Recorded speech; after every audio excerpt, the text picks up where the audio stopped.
Hi, active umpires of the IKS, it's Umpire LaFondiose. I thought I'd do a short video on live gaming and how I approach live gaming rather than write a long Discord post or create some document that gets lost in a Discord stream. I've done a bit of live gaming. I started by going out in LA and doing it with James and Marshall at the original Strategicon. Not the original, it's Strategicon the first one I went to. We did an operational game. I was intrigued by it, and since then have done several live games, and I really love it. Of course, the challenge in live gaming is getting people together, but really, it's not any harder than your Discord channel. It's just a little different, and it's a lot of fun. So I'm going to talk through some basics to get you started on live gaming. First of all, the pieces. The pieces are really important because unlike Tabletop Simulator, where you can make pieces and you can alter them and change their sizes and script them and put metadata in them, when you get a physical piece, that's it. It's a physical piece of plastic or metal or wood or whatever you want. And so you can't model different periods, you can't move around. It's very inflexible as a medium. So you have to really hit it right on your pieces to start with. What I do is, and this is actually, I got this from Damon, so I'm going to give Damon all his props. So I have a nice $3 box I bought at Michael's, which is a hobby store. And this is for putting beads in if you're going to make beads. So Marshall, if Marshall's going to fall back on something because the Kriegsspiel is not working out, he can maybe use, maybe he can make beads. So this would be useful for Marshall, even if he wants to do that. So I have one. This is my road. This is it. This is my road pack. What you have in here is two Prussian core for 4 tables. Right. There's enough in this one little box for 2 Prussian core and 4 tables. And what a piece looks like is just that is it. Right. That is a Prussian battalion in my system. There are long pieces that you get that you can do regiments and things like that. And here's an example. I have this is a wagon, but you have a longer piece there. These are standard kind of centimeter long pieces that you can find on Amazon.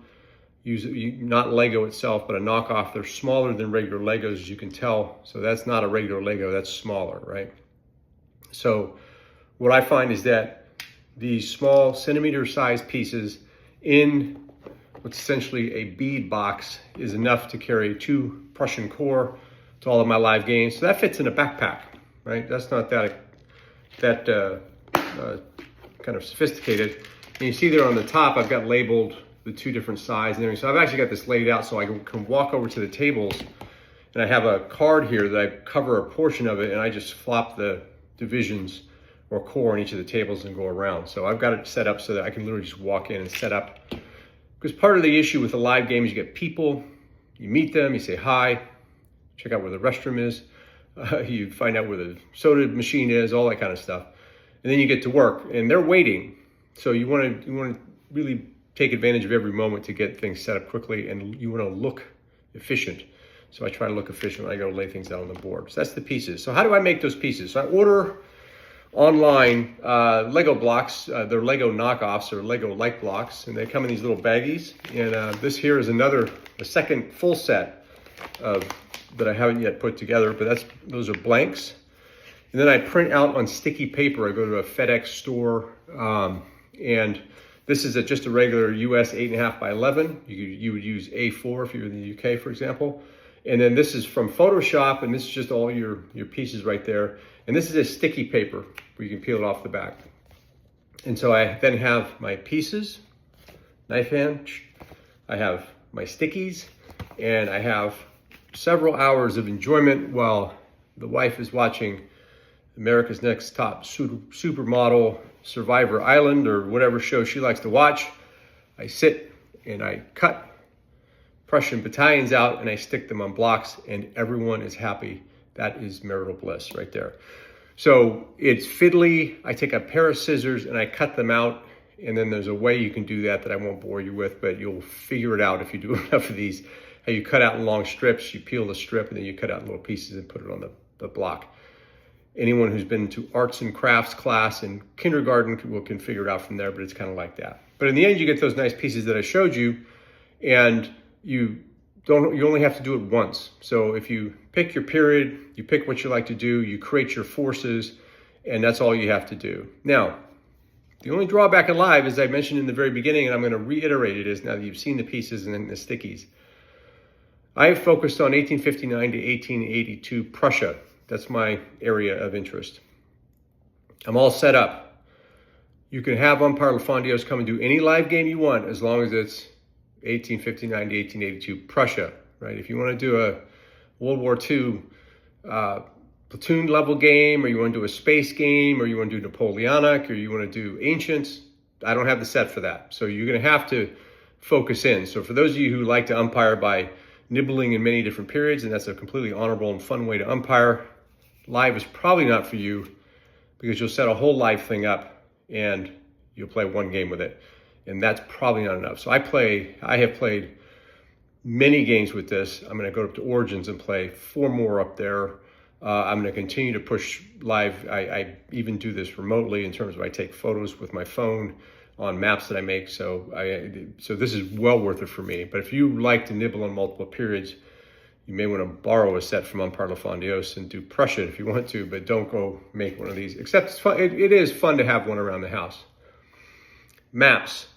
So what I do for maps, and those of you who make maps, it's not as complicated as it sounds. So when you go for TTS, you're going to make a map that maxes out at 10K by 10K pixels, right? So that's the limit of TTS.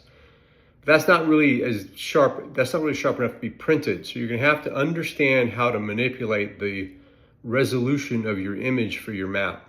So if you have a map that you put in TTS and you got it down to 10,000 by 10,000 and you put it in there, wonderful, you have a map in TTS. You're going to want to upgrade that resolution as you get it printed, and then you get this nice, beautiful map. So what I do is in Photoshop is a way you can change the image resolution. I have to imagine any software you use is going to have the ability to change the resolution of your output. So you want to really understand how to do that, or you're going to be fiddling with maps and spending money you don't want to spend, and the map's going to come out looking with far less quality than you're going to want. So understand resolution levels and play with that. If you don't understand that, that's a money loser. So you want to make sure that you get clear on how to get the resolution up to where you want it to be done. The resolution quality that you want. So I'm going to pull out one of these again. Oops, I switched it around, so we're going to go this way. Now I'm going to emphasize something, right? This is a Prussian battalion in the LaFondiose system. This cannot change size, right? So start with your block when it comes to your maps and work backward, right? One of the silly mistakes I made early on is that I didn't have a map that was the correct size for the pieces, and silly, right? So you want your maps to work back from the blocks. So here's how I did it, and there's many, many ways that you can do it. I knew the 3 of those little battalions in line, according to the historical information, was around 900 meters. Each battalion, 3 of those battalions is a regiment. A regiment has a front of about 900 meters. A battalion, when it's in lines, is around 300 meters. That's from the literature, right? So I knew if I lined 3 of those blocks up, that should be just under a kilometer. And then I work backward from the size of map that should work with those blocks.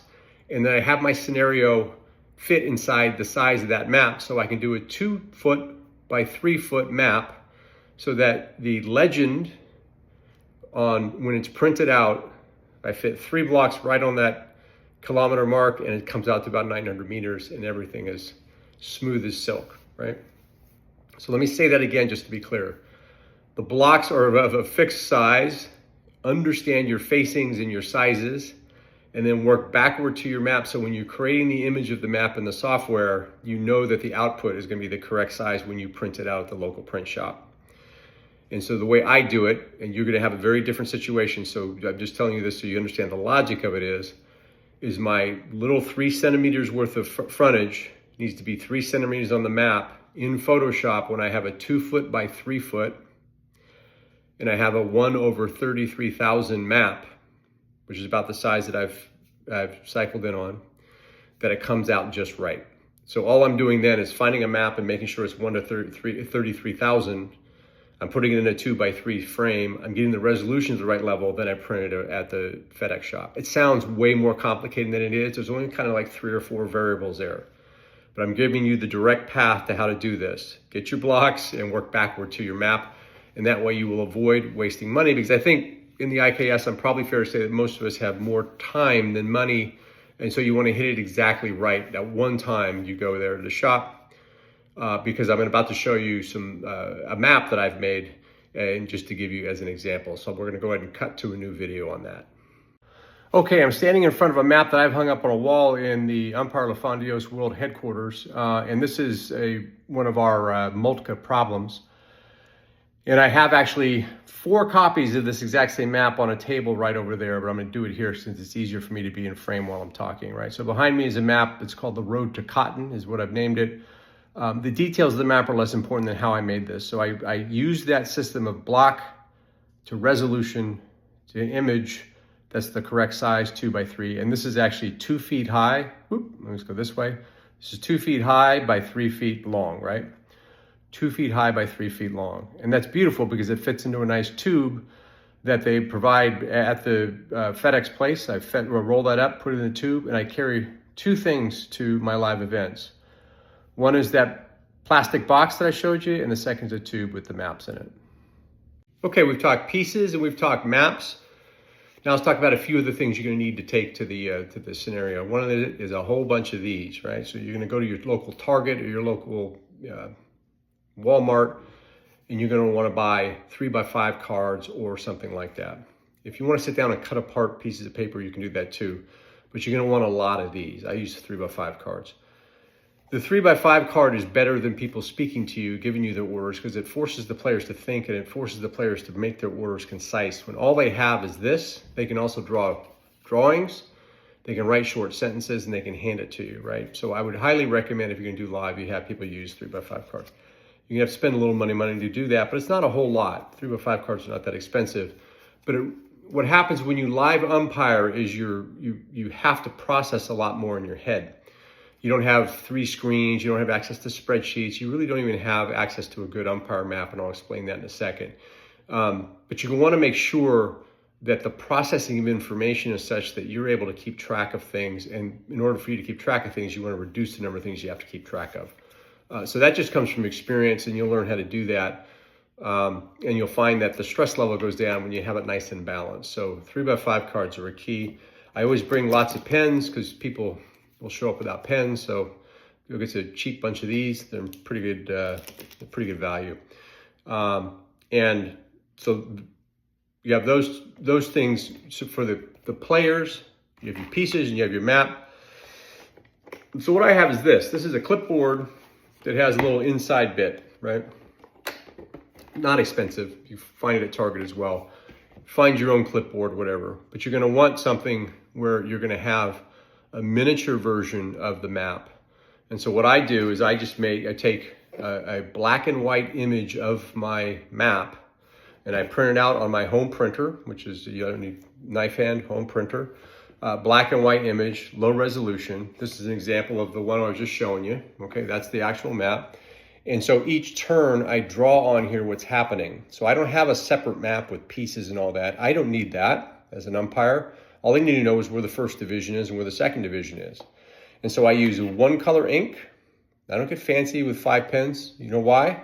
Because I have 1 hand for the board and I have 1 hand for the pen. If I have 3 pens with different colors, I don't have extra hands to hold those, right? Sounds stupid, but trust me, I had 3 different color pens in the first game and immediately found that I was only using 1, right?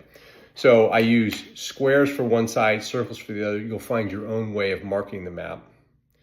But the reason I use this little thing is twofold. First of all, I can have inside here other copies of the map. So I can open that up and there's more maps in there, right?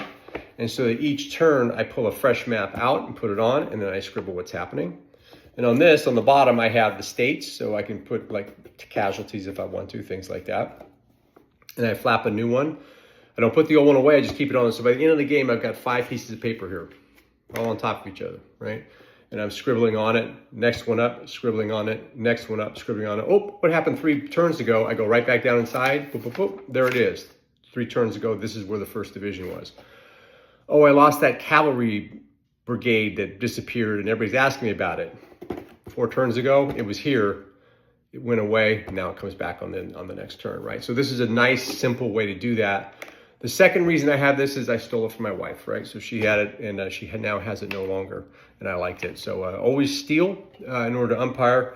Remember, umpiring is a greater good. Stealing, lying, and cheating is okay if you need to. So I joke, of course. I tried fancy things like this is a laminated version of a map that I used for Origins last year. The idea was that I was going to take a pen and wipe it off. Here's the issue with that. If I don't have a record of every turn, I can't go back and make an AAR up, and I can't go back and tell people what happened, or I can't go back and find that lost brigade. Once that brigade is wiped off the fancy laminate, then it's gone forever, right? So the laminate didn't really work out for me, although I still have it.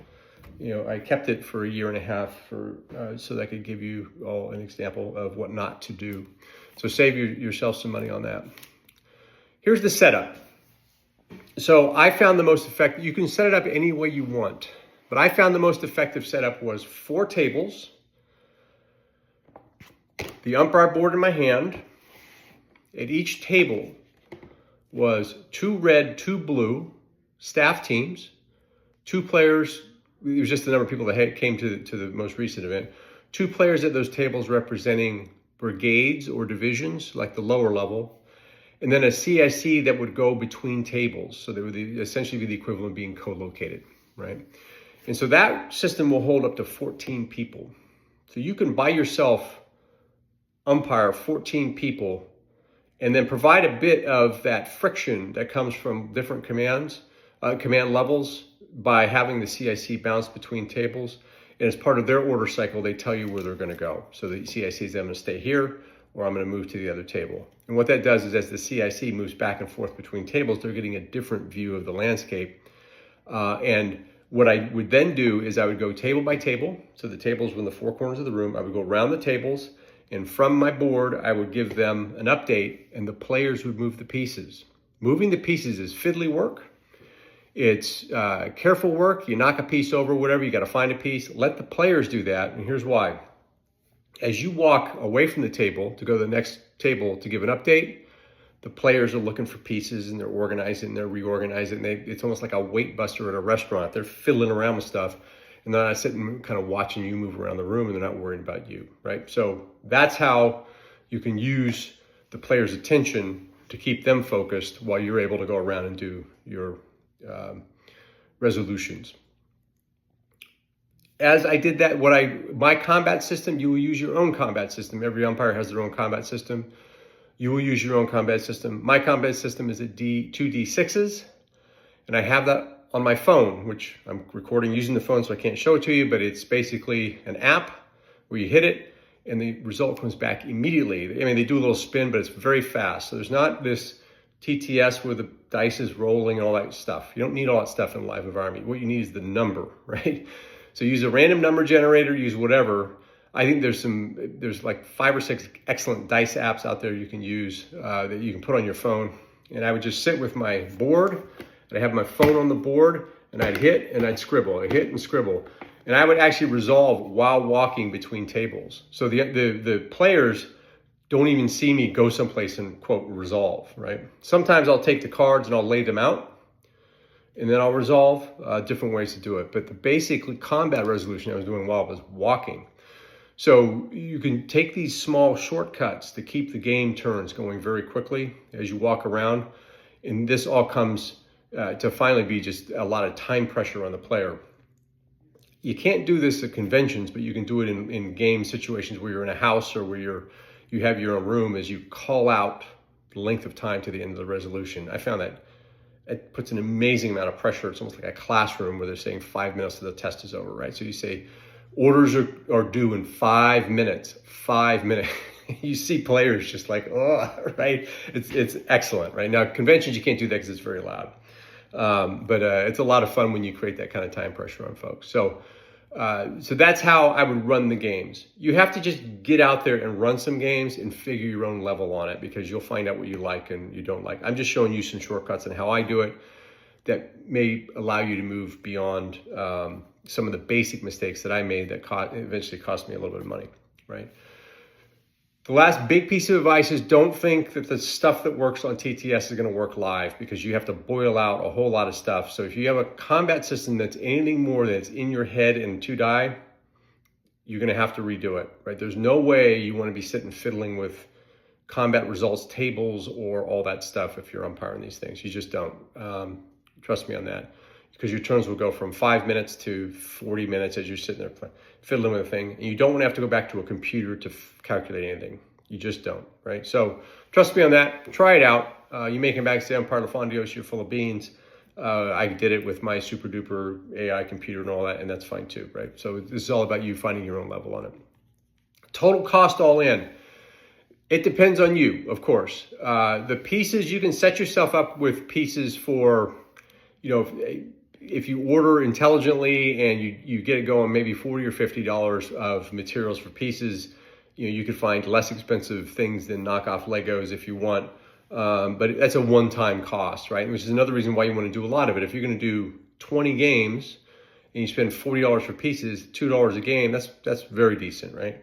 If you can do it once, because you want to do that one World War II, the Kokoda Trail, and I got to get all the pieces exactly right, or I want to do Leipzig, but just once, then obviously you're going to spend a huge amount of money for one playthrough. So think in terms of number of playthroughs and the cost per playthrough. So it's about $40 for the pieces. The maps are where it gets you, right? So there's a couple ways to do maps. If you print it out like the map I showed you, that was $40 per map. If I'm running 4 maps, you can do the math on that pretty quickly, right? So the maps can start to get expensive if you go to FedEx and you print out a high resolution one.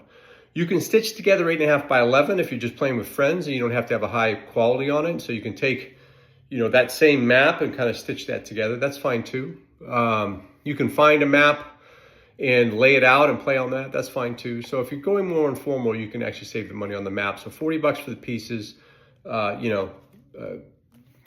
little bit for this, and then your maps are the big thing. So if you are really constrained on budget, you want to get creative on how you find physical maps.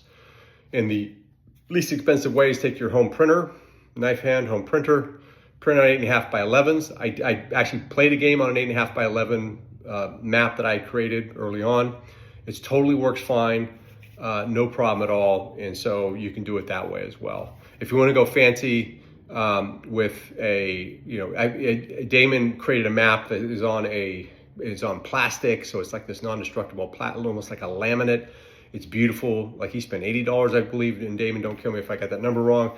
My maps are $40. So the maps are where you're going to spend money, because if you have a set of pieces and you do the Battle of Cotton Road, and then, I want to go do this other battle over here, you have to create all the maps for it, right?